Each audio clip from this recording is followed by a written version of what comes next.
நல்ல பண வருவாயும் அவங்களுக்கு வரும்.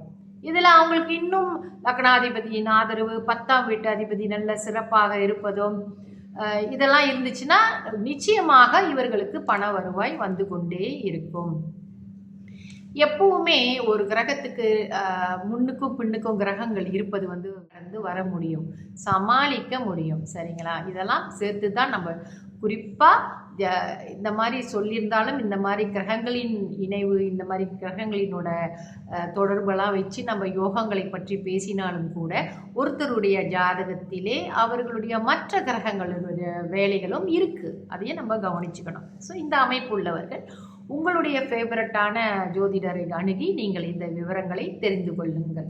சரிங்களா? அடுத்து அங்கிட்டு நம்ம பார்க்க போகிறது சூரியனால் நமக்கு ஏற்படக்கூடிய.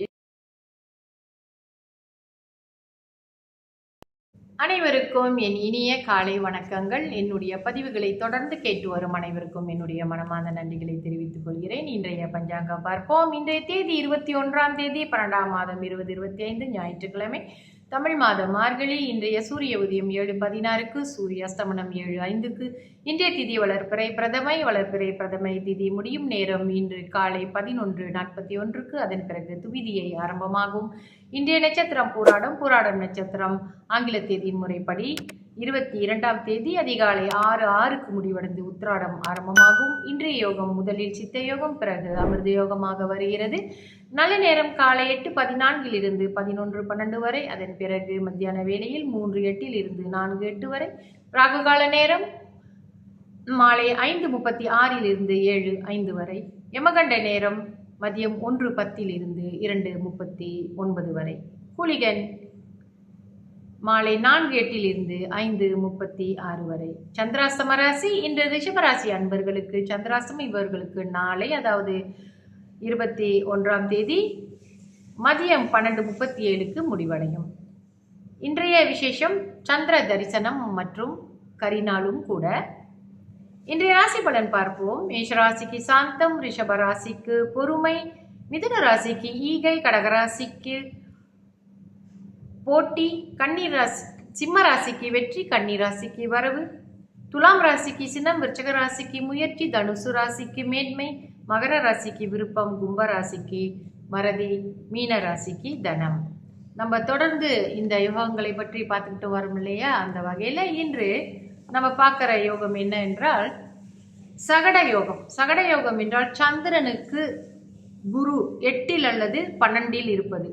இது ஒரு சகட யோகம்னு சொல்லுவாங்க. எப்படின்னா, ஒரு வண்டி சக்கரத்திலே 4 சக்கரங்கள் இருக்கு இல்லையா? அதில் ஒன்று பழுதானா கூட ஒரு கடப்படான்னு ஓடிக்கிட்டே இருக்குமா. அந்த வாழ்க்கை அந்த மாதிரி எப்பவுமே ஒரு சீரான நிலையில் போகாமல் அந்த மாதிரியான ஒரு அவங்களுக்கு இருக்கும். அதுதான் சகட யோகம் என்று சொல்வார்கள். இந்த யோகத்தில் பிறந்தவர்கள் சக்கரம் போல் நிலையில்லாத ஒரு வாழ்க்கையை பெறுவார்கள்.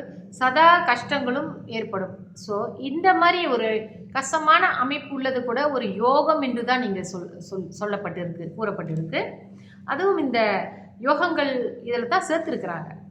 ஸோ சகட யோகம் என்பது புரிஞ்சுக்கோங்க, சந்திரனுக்கு 12ல் குரு இருக்கிறது, அல்லது சந்திரன்லேருந்து நீங்கள் எண்ணினீங்கன்னா 8ல் இருக்கிறது.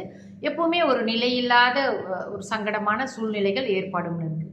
மற்ற கிரகங்களுடைய ஒத்துழைப்பு ரொம்ப நல்லா இருந்துச்சுன்னா, உங்கள் லக்னாதிபதி சிறப்பாக அமைந்திருந்தார் என்றால் நிச்சயமாக எப்படிப்பட்ட சிரமங்களாக இருந்தாலும் உங்கள் லக்னாதிபதியின் துணையோடு உங்களோட 5ஆம் வீட்டு அதிபர், உங்களுடைய 9ஆம் அதாவது பூர்வ புண்ணிய ஸ்தான அதிபதி, பாக்கியஸ்தான அதிபதியெலாம் ரொம்ப சிறப்பாக வலுப்பெற்று இருந்தார்கள் என்றால் எந்த மாதிரியான விஷயங்களும் உங்களால் கடந்து வர முடியும், சமாளிக்க முடியும். சரிங்களா? இதெல்லாம் சேர்த்து தான் நம்ம குறிப்பாக இந்த மாதிரி சொல்லியிருந்தாலும் இந்த மாதிரி கிரகங்களின் இணைவு, இந்த மாதிரி கிரகங்களினோட தொடர்பெல்லாம் வச்சு நம்ம யோகங்களை பற்றி பேசினாலும் கூட ஒருத்தருடைய ஜாதகத்திலே அவர்களுடைய மற்ற கிரகங்களுடைய வேலைகளும் இருக்குது, அதையே நம்ம கவனிச்சுக்கணும். ஸோ இந்த அமைப்பு உள்ளவர்கள் உங்களுடைய ஃபேவரட்டான ஜோதிடரை அணுகி நீங்கள் இந்த விவரங்களை தெரிந்து கொள்ளுங்கள். சரிங்களா? அடுத்து அங்கிட்டு நம்ம பார்க்க போகிறது சூரியனால் நமக்கு ஏற்படக்கூடிய யோகங்கள். இப்போ சந்திரனால் நம்ம ஏற்படக்கூடிய யோகங்கள் பார்த்தோம் அல்லவா? மிக முக்கியமான யோகங்களை பார்த்தோம். அதே போல் சூரியனால் ஏற்படக்கூடிய யோகங்கள் பார்ப்போம். முதல்ல வேசி யோகம் என்று ஒரு யோகம் இருக்கிறது. சூரியனுக்கு 2 சந்திரன். நல்லா யோசிச்சு பாருங்க. உங்களுடைய சூரியன் எங்க இருக்கிறாரோ அவருக்கு 2ஆம் இடம் முன்னுக்கு சந்திரன், ராகு, கேதுகளை தவிர ஏதேனும் கிரகம் இருப்பது பண வருவாய், சத்ருக்கள் ஜெயம். அதாவது உங்களுடைய எதிரிகளை வெல்லக்கூடிய சக்தியும் உங்களுக்கு கிடைக்கும். ஏதாவது ஒரு வகையில் உங்களுக்கு பண வருவாய் வந்து கொண்டே இருக்கும். அப்படின்னா சூரியனுக்கு முன்னுக்கு ராகு, கேது தவிர மற்ற கிரகங்கள் இருந்தால் உங்களுக்கு ஒரு ஒத்துழைப்பாக இருக்கும். உங்களுக்கு அந்த பண வருவாயும் வந்து கொண்டிருக்கும். எதிரிகளை வெல்லக்கூடிய சக்தி, ஆற்றலும் உங்களுக்கு இருக்கும். இன்னொன்று வாசி யோகம் என்று ஒரு யோகம் சூரியனால் நமக்கு கிடைக்குது. சூரியனுக்கு 12இல் சந்திரன், ராகு, கேதுகளை தவிர மற்ற கிரகங்கள் இருப்பது, அதாவது சூரியனுக்கு பின்னால் உங்களுடைய சூரியன் இருக்கும் இடத்துல பின் ராசியில் நீங்கள் சூரியன்லேருந்து எண்ணிக்கிட்டே வந்தீங்கன்னா கிளாக் வைஸ் வந்தீங்கன்னா 12வது இடம் காட்டும். இந்த 12ஆம் இடத்திலே ராகு, கேதுகள் இருக்கக்கூடாது, மற்ற கிரகங்கள் இருக்கலாம். இப்படி இருந்தால் பேரும் புகழும் உண்டாகும்.